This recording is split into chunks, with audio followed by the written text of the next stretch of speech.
नमस्कार विद्यार्थियों, मैं रजत कुमार एक बार फिर से आपका स्वागत करता हूं आपके अपने YouTube चैनल प्रतीक क्लासेस पे। जो भी कैंडिडेट हमारे एसएससी, बैंक और अन्य परीक्षाओं की तैयारी कर रहे हैं जिसमें अंग्रेजी एक महत्वपूर्ण भूमिका निभाती है, ये वीडियो उनके लिए है। इससे पहले मैंने सिनोनिम्स के फर्स्ट वीडियो में आपके 5 वर्ड के साथ में 3 सिनोनिम्स कवर किए थे, यानी टोटल जो हमारा डाटा हुआ था वो 20 वर्ड का था। मैंने कहा था कि मिनिमम 3 सिनोनिम्स आप जो है फेयर आउट करते रहे और साथ साथ में आप ये कोशिश करते रहें कि आपको जितना पता है आप लिखें उतना, ठीक है। जितना लिखेंगे उतना ही आपको याद होगा। तो इस सेशन में जो हम प्रैक्टिस लेकर के चल रहे हैं, इस प्रैक्टिस सेशन में हमारी पूरी कोशिश होगी कि आगामी जो भी परीक्षाएं हैं एसएससी से रिलेटेड या अन्य परीक्षाएं जिसमें आपकी इंग्लिश आ रही है तो उसमें आपके कोई भी वर्ड ना छूटे। दूसरी बात क्या है विद्यार्थियों, जब भी आप प्रीवियस पेपर पढ़ते हैं तो मैं आपसे एक चीज, एक सलाह आपको देना चाहता हूं अपनी, कि जो आप प्रीवियस पेपर पढ़ते हैं तो आप उसमें मेन वर्ड के साथ में 4 सिनोनिम्स देखते हैं।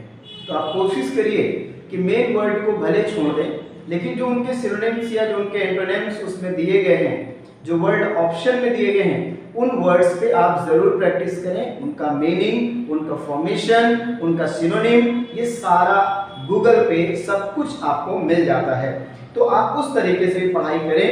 बहुत सारे हमारे ऑफलाइन के विद्यार्थी ऐसे हैं जो हमारे सलाह को मान करके जिन्होंने काम किया, तो उन्होंने 3 वर्ड्स के साथ में लंबी लाइन में बहुत सारे अन्य वर्ड्स लिखे हैं जो कि उस सब से रिलेट करते हैं। चलिए, दूसरा वीडियो है ये। आज आपके सामने 10 वर्ड लिखे हुए हैं और इन 10 वर्ड के फॉर्मेशन को, मीनिंग को, सिस्टम को हम लोग समझते हैं। ऑलरेडी आप इसको पॉज करके अपनी फेयर आउट आप फेयर कर सकते हैं, लेकिन उससे पहले जरूरी होता है कि चीजों को हम अच्छे से समझ लें। रटने की जगह आप जितना बेहतर समझेंगे वो आपके लिए ज्यादा अच्छा होगा। देखिए, पहला वर्ड एक्सीलरेट दिया हुआ है। एक्सीलरेशन शब्द को पता है, जो बच्चे, जो लड़के बाइक चला रहे हैं, लड़कियां स्कूटी चला रही है, एक्सीलरेट करना यानी किसी भी चीज में गति को देना, यानी गति को बढ़ा देना। तो अब देखिए, गति को बढ़ा देना मतलब ये एक्शन हो रहा है, और जहां पर आपको एक्शन मिलता है, जहां पर आपको एक्शन मिलता है तो वो क्या होता है, वो होता है वर्ब। वो क्या होता है, वर्ब होता है। यानी जहां पर एक्शन, वो क्या है, वर्ब है, ठीक है। तो यानी इनके सिनोनिम्स भी वर्ब होंगे और इनके एंटोनिम्स भी क्या होंगे, वर्ब होंगे। दोनों चीजें क्या होंगी, वर्ब। यहाँ पे स्टेप अप लिखा हुआ है, ये भी वर्ब है। Speed up and intensify, pronunciation पे बहुत ध्यान देंगे। Step up, speed up and intensify, बहुत अच्छा शब्द है ये। इंटेंसिफाई बहुत अच्छा वर्ड है, ये एग्जाम में पूछा जा सकता है, बाकी आपको लगभग पता है। नेक्स्ट है एक्यूमुलेशन। तो देखिए, जहां पर लास्ट में TION, TURE,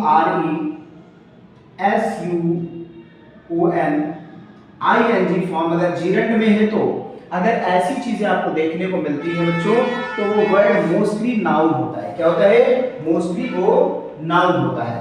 तो इस बात का भी ध्यान रखेंगे कि ये वर्ड यहाँ पर क्या हो जाएगा, नाउन हो जाएगा, जो कि इसकी फॉर्मेशन में दिया भी गया है। देखिए, इसकी फॉर्मेशन में दिया गया है, ये वर्ड नाउन है। अब यहाँ पे कलेक्ट कर देंगे अगर बच्चे, यहाँ पर अगर हम लोग कर देते हैं क्या, कलेक्ट, तो इसका मतलब इकट्ठा करना होता है, तो ये वर्ब हो जाएगा। इसका मतलब क्या हो जाएगा, इकट्ठा करना। और यहाँ पे कलेक्शन लिखा हुआ है, इसका मतलब इन अ ग्रुप या इकट्ठा, संगठित, एकजुट, इस तरीके से इसका मीनिंग होगा, ठीक है। कॉन्ग्लोमरेशन बहुत अच्छा वर्ड है एसएससी के बच्चों के लिए। एग्रीगेशन भी बहुत बार पूछा गया है। अगर इन वर्ड्स को हम वर्ब में कन्वर्ट करना चाहते हैं तो यहां पर बच्चे कर देंगे कॉन्ग्लोमरेट, ये वर्ब बन गया। यहां पर अगर हम कर देंगे एग्रीगेट, तो ये भी एक क्या है, ठीक है ना।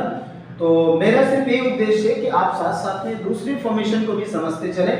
और फॉर्मेशन में मैंने आपको 4 चीजें बताई हैं। क्या बताया था, एक तो नाउन, दूसरा एडजेक्टिव, तीसरा वर्ब और चौथा हो जाएगा क्या, एडवर्ब। फिर मैंने बताया आपको noun follow noun, adjective follow adjective, verb follow verb, adverb follow, ठीक है ना।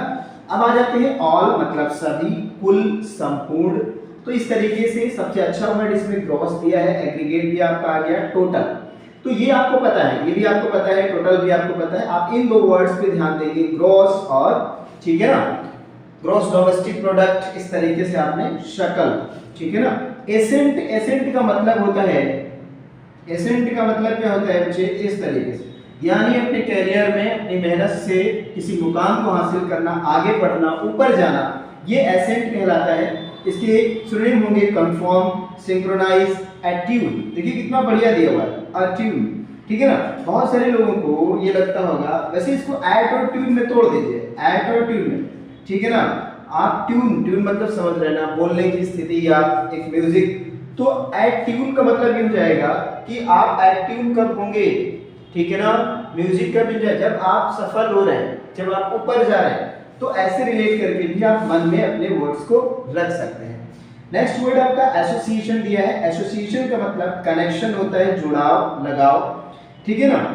तो यहाँ पर कनेक्शन हो जाएगा, बहुत अच्छा वर्ड है ये। अलायंस बहुत अच्छा वर्ड है, फेडरेशन उससे भी बेहतर वर्ड है, तो आप ध्यान रखिए, अलायंस और फेडरेशन भी जो है इसके बहुत बेहतर सिनोनिम्स हैं।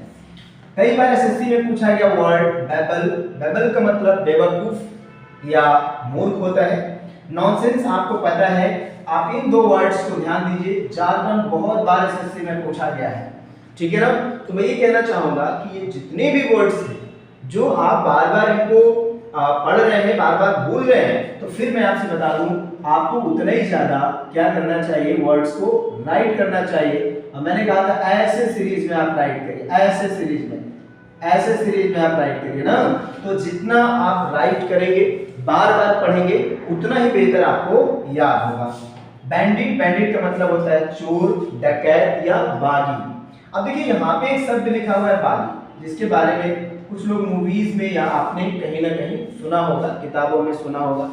मध्य प्रदेश में जो लोग रहते हैं उनको पता है, और मध्य प्रदेश जो लोग गए हैं या जिन्होंने उनकी पुरानी कहानियां पढ़ी हैं उनको पता है कि बागी क्या होता है। तो बागी का मतलब ये है, एक ऐसा व्यक्ति जिसको शौक नहीं था कि वो डकैत बने, वो चोर बने, वो बर्गलर बने, लेकिन कभी कभी ऐसी मजबूरी आ जाती है कि उसको हथियार उठाना पड़ता है, तो उसे हम बागी, ठीक है, संज्ञा देंगे। बहुत सारे लोग रहे बिहार में, सीमा परिहार, फूलन देवी, पान सिंह तोमर, तो ऐसी कहानियां भी, इन पे मूवीज भी शूट हुई है।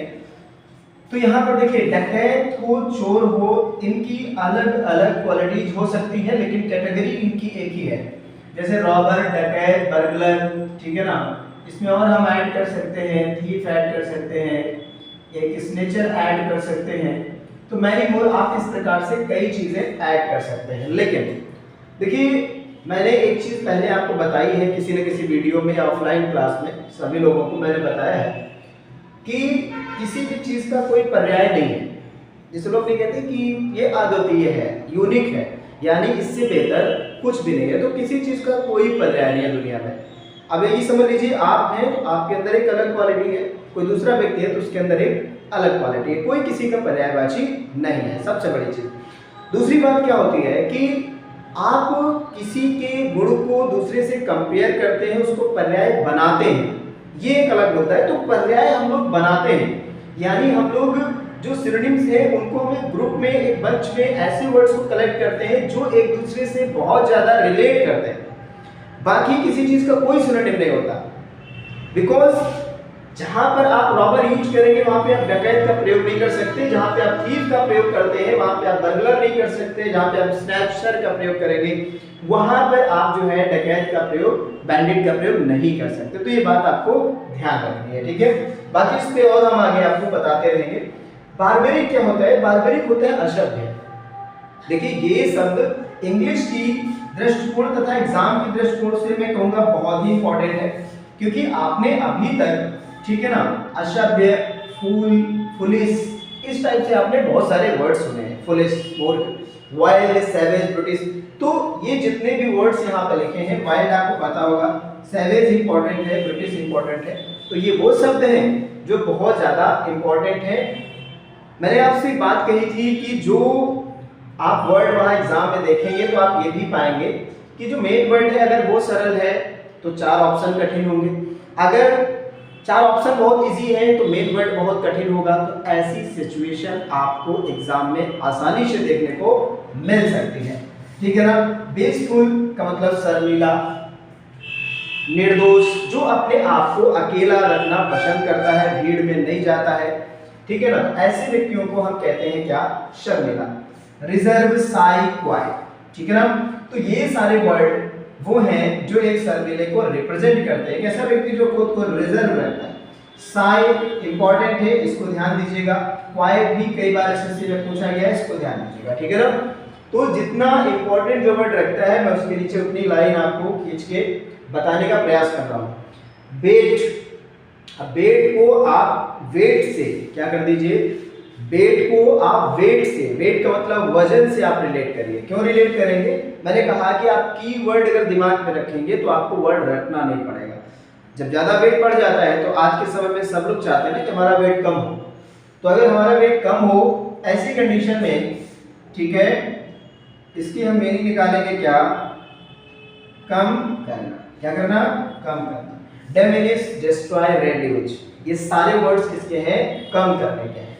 तो सभी से हमारा यही कहना है कि आप वर्ड पावर में जितना भी कर पा रहे हैं, जितनी भी चीजें कर रहे हैं, उसमें लिखने की महत्वपूर्णता सबसे ज्यादा है, अगर आपको पूरी वोकैबुलरी को तैयार करना